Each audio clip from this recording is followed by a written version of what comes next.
नमस्ते क्रिकेट प्रेमीहरू, हाम्रो युट्युब च्यानलमा तपाईहरूलाई हार्दिक स्वागत छ। आज हामी चर्चा गर्दैछौँ भारत र न्युजिल्यान्ड बीच सम्पन्न दोस्रो टी20 अन्तर्राष्ट्रिय खेलको नतिजा, पूर्ण हाइलाइट्स र खेलका मुख्य मोडहरूको बारेमा। खेलको जानकारी। स्थान: शहीद वीर नारायण सिंह अन्तर्राष्ट्रिय स्टेडियम, रायपुर। समय: साँझ 7:15 बजे। भिडियोलाई अन्त्यसम्म हेर्नुहोला किनभने हामी सिरिजको पछिल्लो अवस्थाबारे पनि कुरा गर्नेछौँ। टस र रणनीति। सबैभन्दा पहिले टसको कुरा गरौँ। टस जितेर भारतले पहिले बलिङ गर्ने निर्णय गर्यो।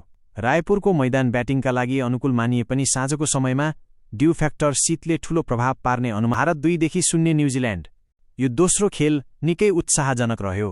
दुवै टोलीले कडा टक्कर दिए पनि निर्णायक क्षणहरूमा भारतले उत्कृष्ट खेल देखायो। अब सबैको ध्यान तेस्रो तथा निर्णायक खेलमा केन्द्रित हुनेछ। Channel update. यदि तपाईलाई यस्तै क्रिकेट अपडेट, विश्लेषण र नेपाली स्क्रिप्टहरू मनपर्छ भने भिडियोलाई लाइक गर्नुहोस्, कमेन्टमा आफ्नो विचार राख्नुहोस्। च्यानललाई सब्स्क्राइब गर्न नबिर्सनुहोला। धन्यवाद। अर्को भिडियोमा फेरि भेटौँला।